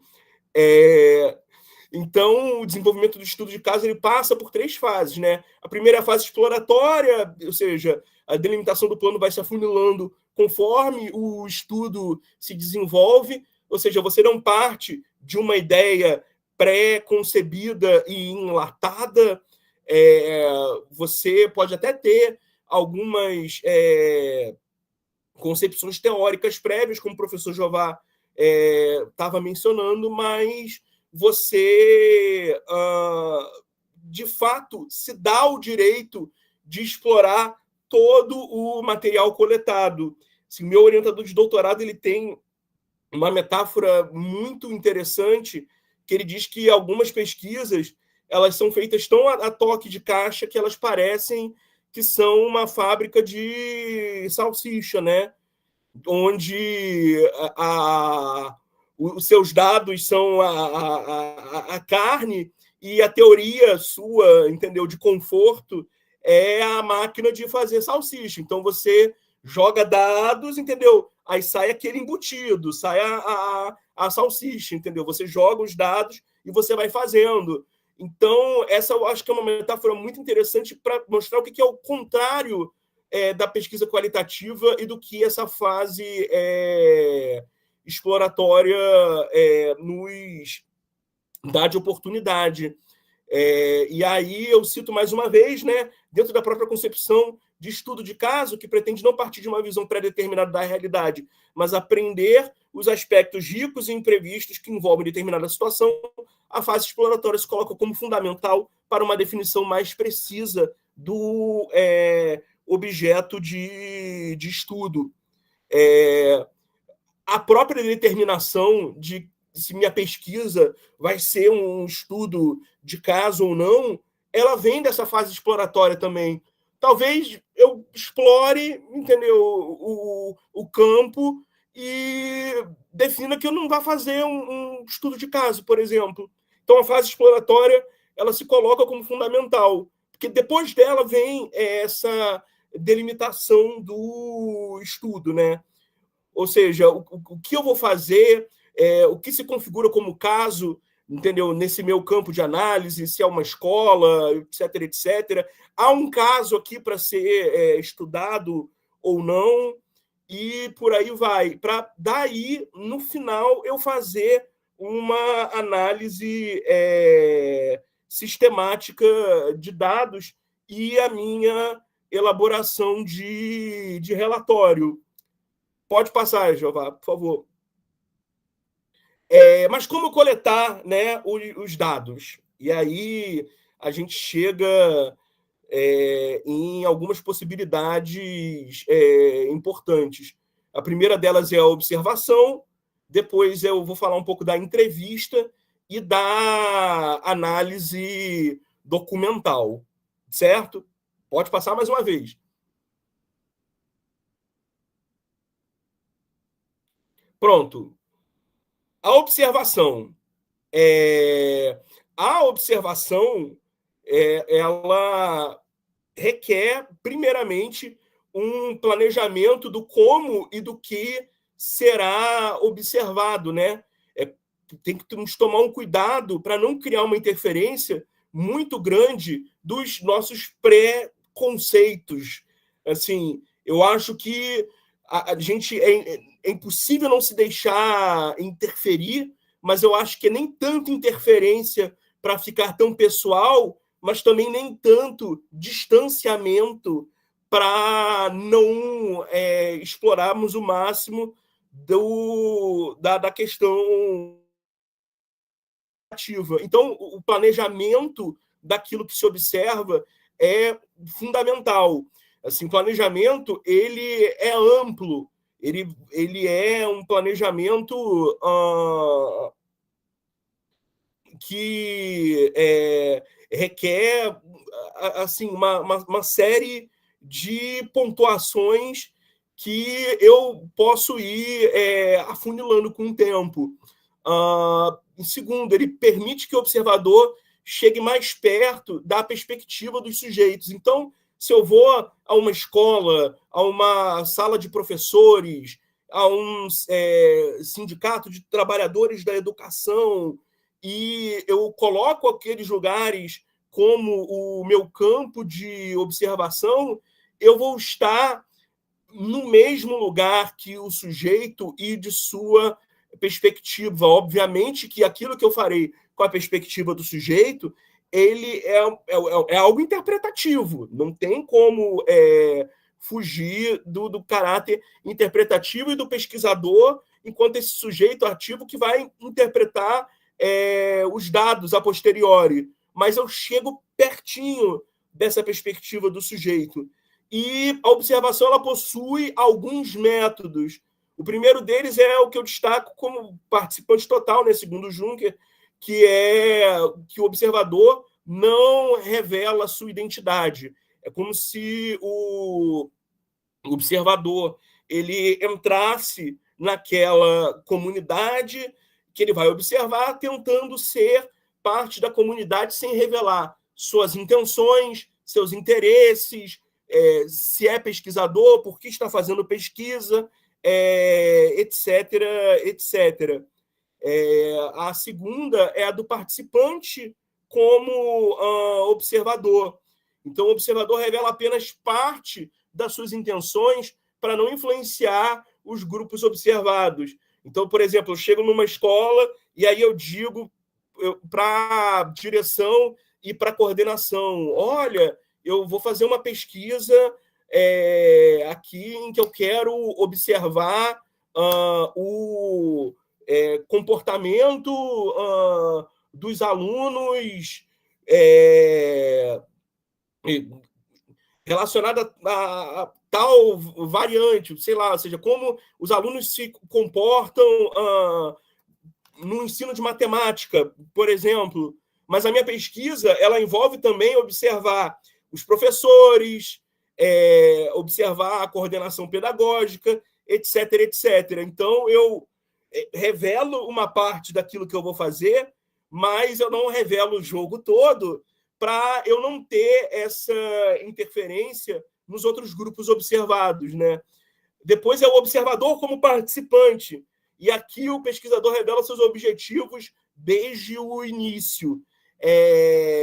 Esse tipo de metodologia de observação ela tem uma tendência a poder influenciar um pouco como o participante vai lidar, né, com a interação da pesquisa, porque ao se sentir observado, você pode mudar o seu comportamento. E isso, a gente tem que ser muito atento a ver como isso vai influenciar os dados que vamos coletar e como é que nós vamos interpretar esses dados. E, por fim, o observador total, em que não há interação entre o pesquisador e o grupo observado. Ou seja, é aquele observador que fica ou no cantinho da sala ou fica observando de uma parede espelhada. Ele apenas está lá para observar e não interagir. Obviamente que esses métodos de observação eles não são excludentes, né? Eles podem até ser, se você for parar para pensar que cada um pode gerar um tipo de dado que agrega uma complexidade diferente à minha pesquisa, mas a observação ela se dá por esses métodos. Passa aí, Jó.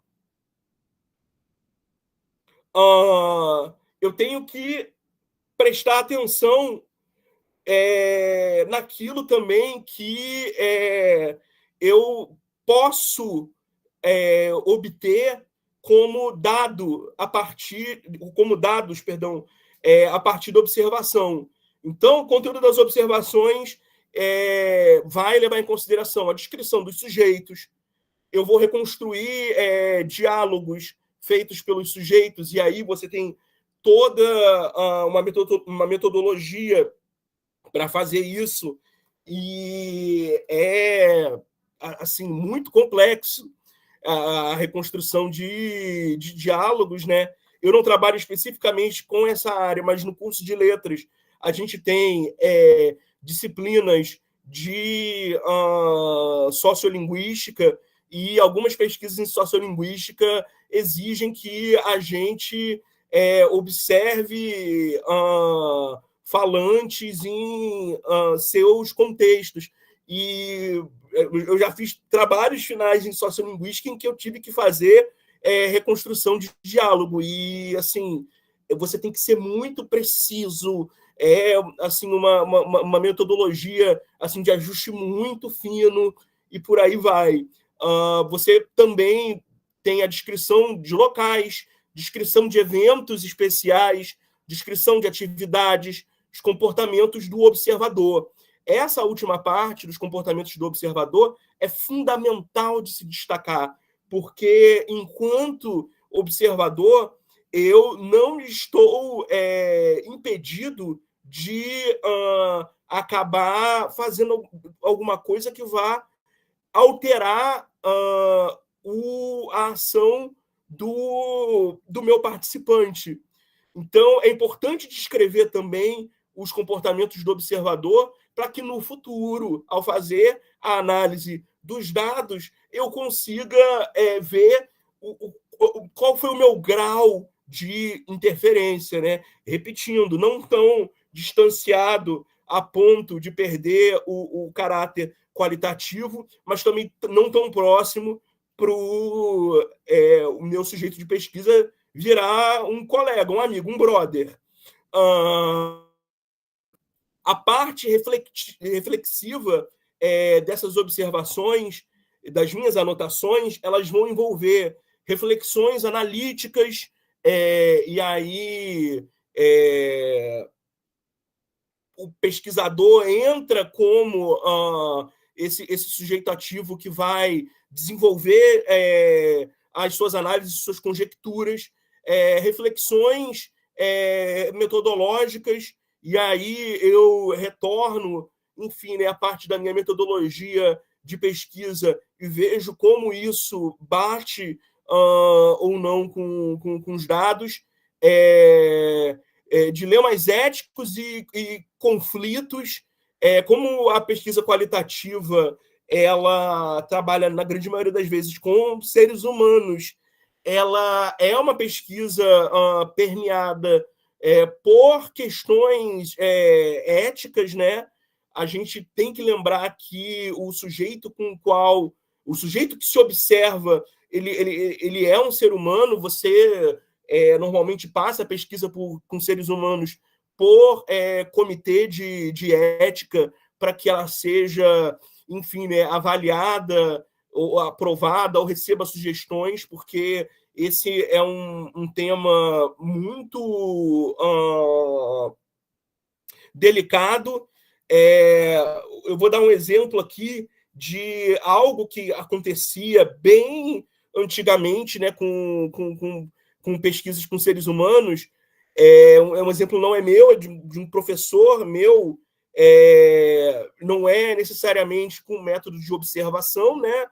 Era um método de entrevista, mas para ele não alterar a percepção do sujeito, ele conversava com o sujeito, ele fazia a entrevista dizendo, assim, como se fosse mesmo uma conversa. E aí, ao final, ele revelava, igual a pegadinha do Silvio Santos, que tinha um gravador ali e falava para a pessoa, olha, se você não sentir a vontade, eu vou destruir esse material aqui e você não entra como informante, mas se você quiser, você assina aqui um termo de consentimento para você participar dessa pesquisa. Muitas vezes, esse tipo de coisa pode influenciar o meu participante de maneira hierárquica, ele pode ser coagido a assinar. E aí o termo de consentimento livre e esclarecido, às vezes, não vai ser tão consentido ou tão livre, né? Então, é importante eu fazer a anotação sobre os dilemas éticos envolvidos e sobre as mudanças na perspectiva do observador. Nós, enquanto pesquisadores e observadores, se eu escolho a observação como método de coleta de dados, entendeu? Eu também posso mudar meu ponto de vista. Nada impede que eu comece a pesquisa de um jeito e termine a pesquisa de outros. E, pasmem, é normalmente o que acontece.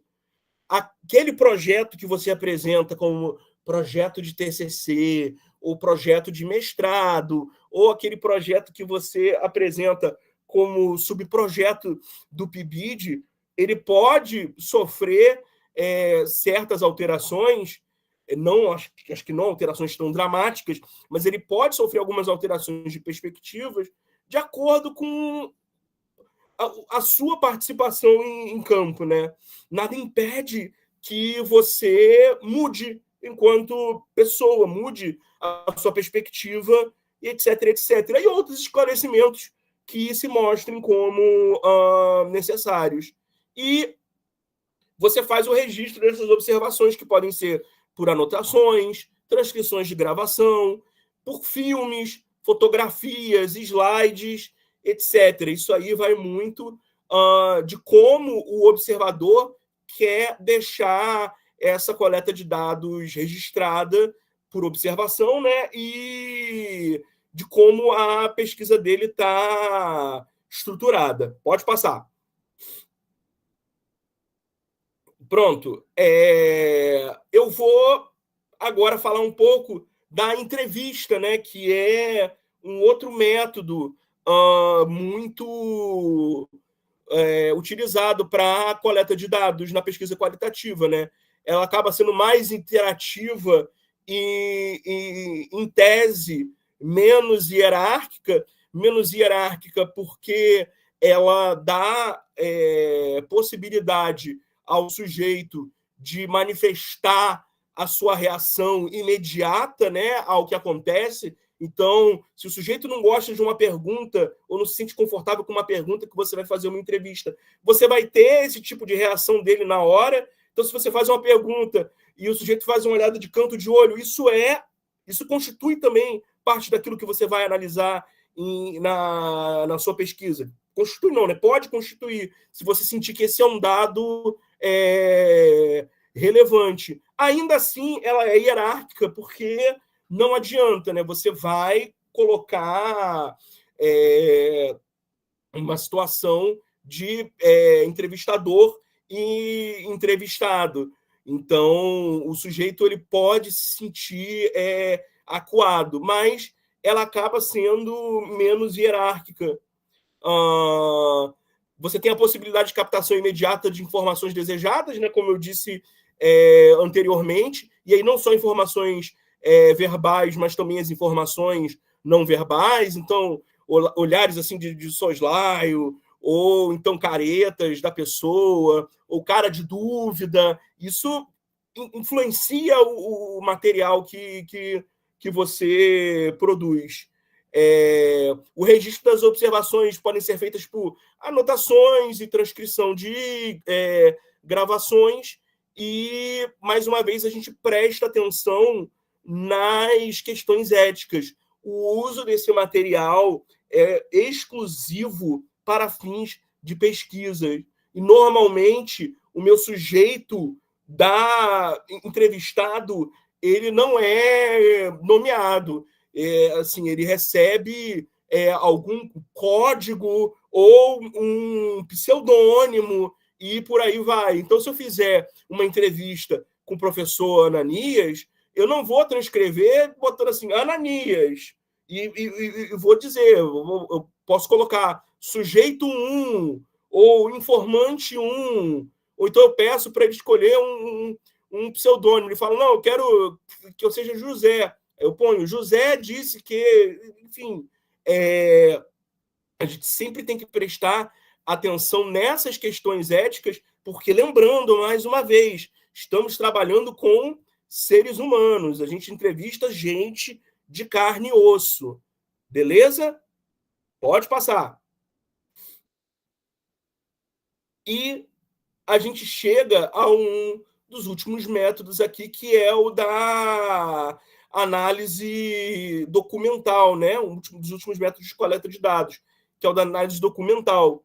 Ela é uma possibilidade normalmente menos explorada, e a análise documental, ela desses métodos, é o único que lida com papel, assim, diretamente, né? E aí, segundo Conley, a análise, eu cito, né? A análise documental busca identificar informações factuais nos documentos a partir de questões ou hipóteses. Por exemplo, uma circular distribuída aos professores de uma escola, convidando-os para uma reunião pedagógica, poderia ser examinada no sentido de buscar evidências para um estudo das relações de autoridade dentro da escola. Isso está no texto base que a gente utilizou e indicou lá no início. Fim de citação. E eu dou um outro exemplo. Normalmente, quando você vai na sala dos professores e você tem um conselho de classe ou algo do tipo, o que tem de briga por conta da ata, eu disse isso, eu não disse isso, e a ata é um documento. Então, às vezes eu quero fazer uma pesquisa relacionada a atas de conselhos de classe nas escolas, entendeu? É uma análise documental. Então, como as atas podem me indicar para aquilo que eu quero pesquisar, por exemplo. E quais são as situações de uso da análise documental? Primeiro, problemas de acesso de dados por outros meios. Talvez eu precise entrar naquele campo de estudo, entendeu? Naquele campo de observação, desculpa, naquele campo de pesquisa, mas os informantes, eles não se colocam disponíveis. Mas eu preciso ter algo daquele campo específico, e eu acabo recorrendo à análise documental. Sim, eu ia chegar lá também, Jeová, mas muito obrigado por lembrar.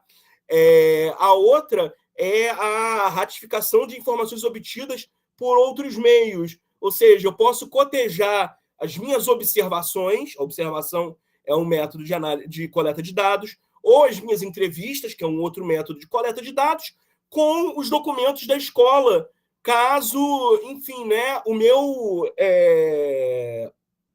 foco de pesquisa me peça para eu fazer esse tipo de cotejo. Posso também pensar em outros interesses do pesquisador, até porque nós não somos desprovidos do nosso interesse. Uma análise documental que é bastante realizada, e aí o professor Jeová colocou no chat aqui, é a análise do livro didático, né?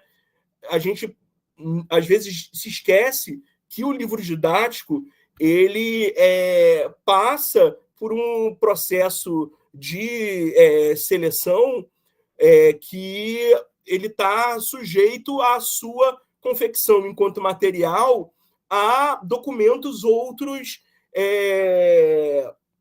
emitidos pelo Ministério da Educação.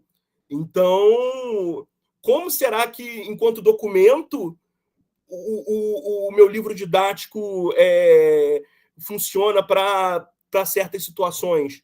É um ponto muito importante de pesquisa. pesquisas que envolvem a BNCC e algum aspecto que eu tenha vontade de analisar. A BNCC é um documento. Às vezes, a análise documental ela é muito mais, e aí eu reforço, né, complementar do que necessariamente objeto direto da minha pesquisa, mas em alguns casos ela cabe como esse objeto mais direto da pesquisa que será desenvolvida. Pode passar.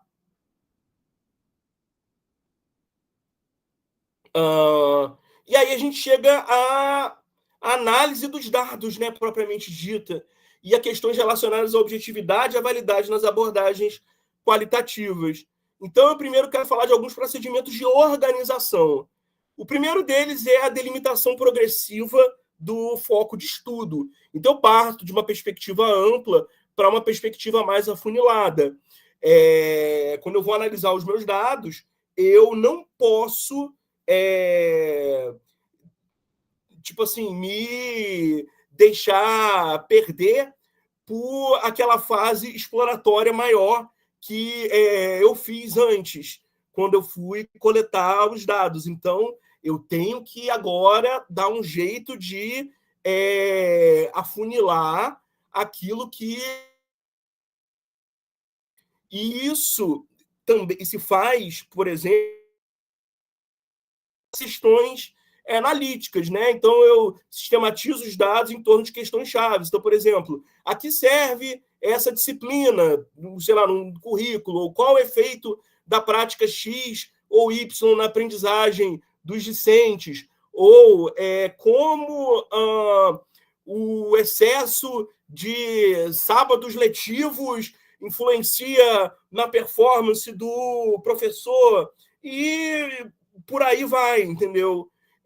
Eu consigo fazer essa delimitação tendo essas perguntas como norte, a formulação dessas questões analíticas como norte.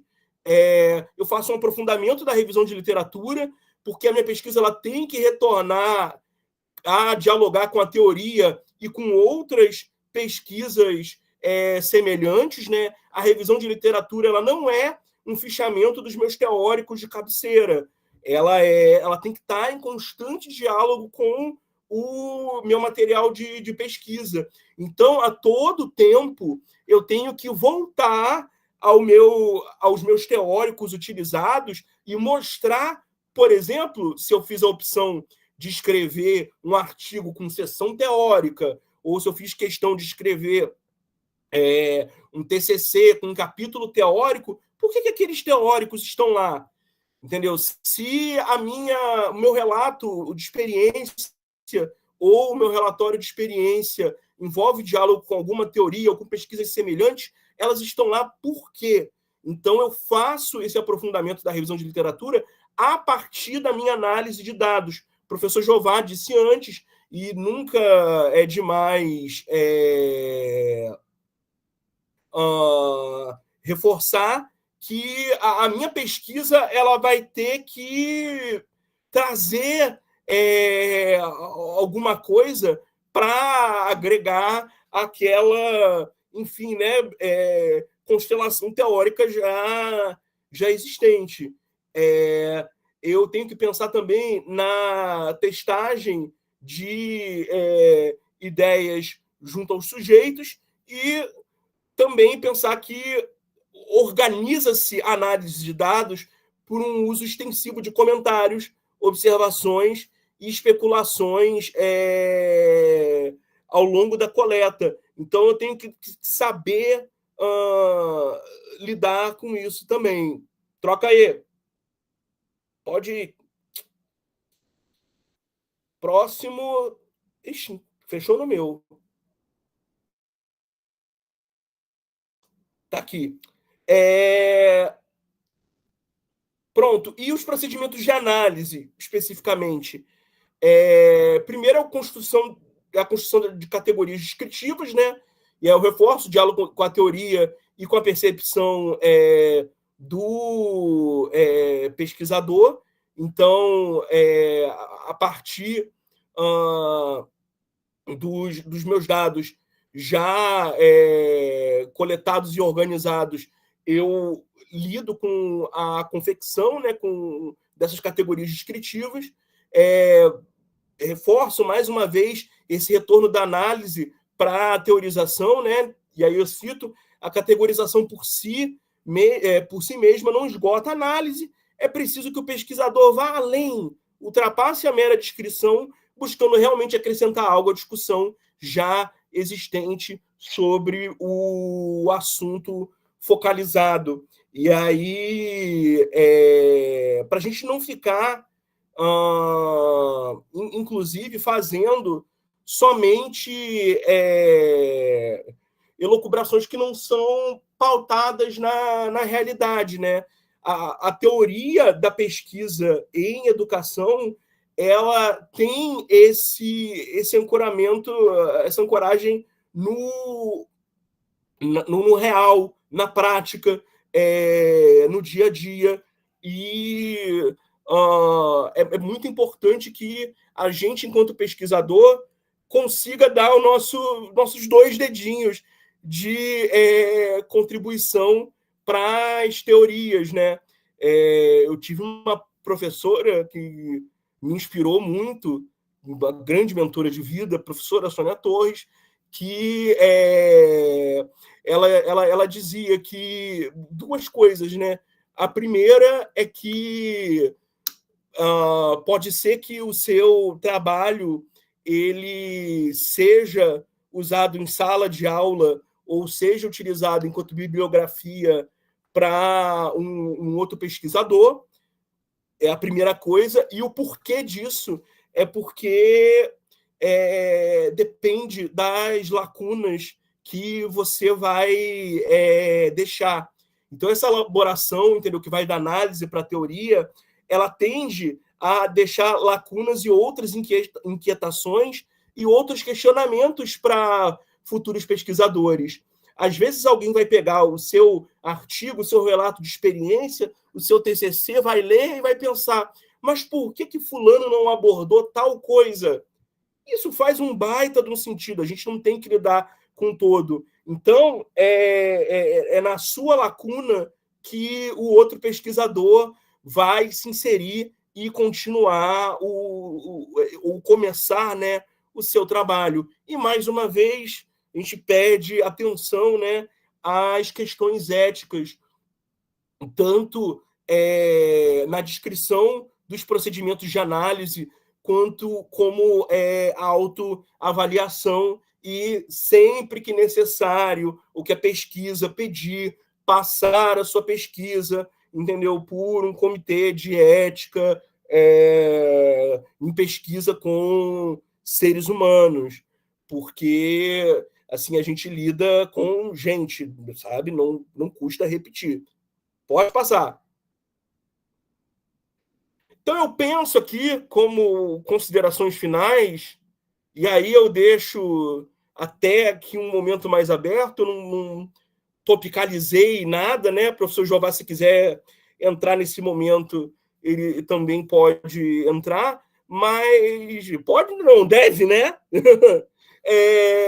Mas assim, a gente pensa como considerações finais aqui, retornar ao lugar inicial da fala, que é o de pensar, de ajudar, entendeu, vocês a se entenderem enquanto pesquisadores em educação, porque nós temos uma reflexão constante sobre a nossa prática.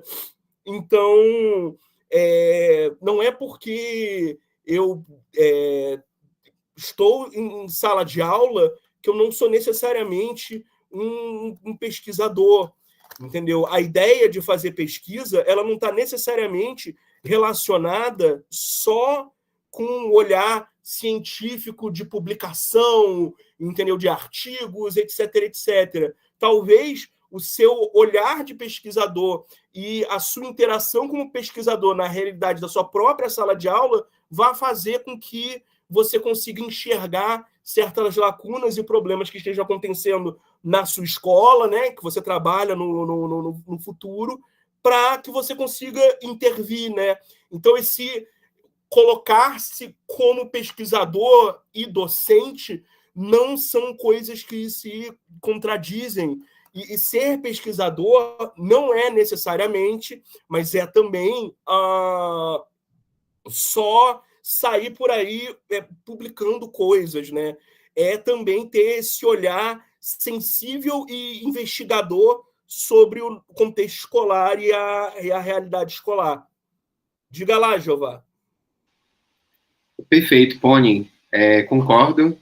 E espero que esse momento tenha enriquecido, né, o repertório de vocês no que diz respeito ao conhecimento sobre a natureza qualitativa de pesquisa na área de educação. E eu só gostaria de concluir me colocando à disposição mesmo para quem quiser se enviesar por essa área, né, os entusiastas da pesquisa qualitativa, que podem me procurar por e-mail, tá? Ou através do Instagram também. A gente tem um grupo, no nosso grupo de pesquisa tem um arroba, né, que é @grupo critical, tá? Vocês podem falar comigo por lá e eu estarei sempre pronto para contribuir com sugestões de leitura ou mesmo uma conversa sobre o fechamento de uma ideia de pesquisa, enfim, tenho muito prazer em contribuir com pesquisas qualitativas de sala de aula, tá certo? Estimulo vocês a olhar para a sala de aula de vocês como laboratórios de pesquisa.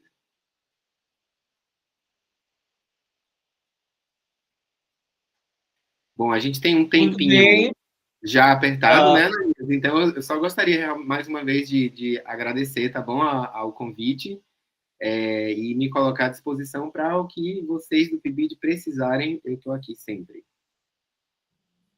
Eu gostaria de fazer os agradecimentos pelo convite, mais uma vez. E é isso, minha gente. Vamos tocando o barco. Muito bem, muito obrigado. Muito obrigado, professor Jeová. Muito obrigado, professor Pedro Pone. A fala de vocês foi importantíssima. Acho que apontaram para várias direções metodológicas. Primeiro, os conceitos mais basilares. A Jeová tocou em questões muito importantes e que até por uma questão política ou como forma de um posicionamento político precisam ser sempre repetidas, precisam ser sempre ditas, especialmente no que refere ao fato de que a sala de aula pode ser um locus de pesquisa, de que o professor pode ser um pesquisador. O professor Pedro conseguiu trazer estratégias metodológicas para a pesquisa qualitativa diversificadas e acho que vocês trouxeram luz para que os nossos estudantes, nossos bolsistas, nossos supervisores consigam pensar em alternativas a respeito de como desenvolver pesquisa, né? Então, muito obrigado. Agradeço também aos nossos intérpretes, Glaedes, Carlos e Tiago. Obrigado por tornarem o nosso ciclo sempre mais inclusivo e mais acessível. Muito obrigado, nosso bolsista Bibiano Samuel, né, que sempre tem estado aqui na parte técnica, nos auxiliando na transmissão do nosso evento. E obrigado a todos e todas que estavam nos acompanhando durante esses momentos pelo YouTube. Até breve, até o nosso próximo ciclo e fiquem todos bem. Abraço a todos. Tchau, tchau.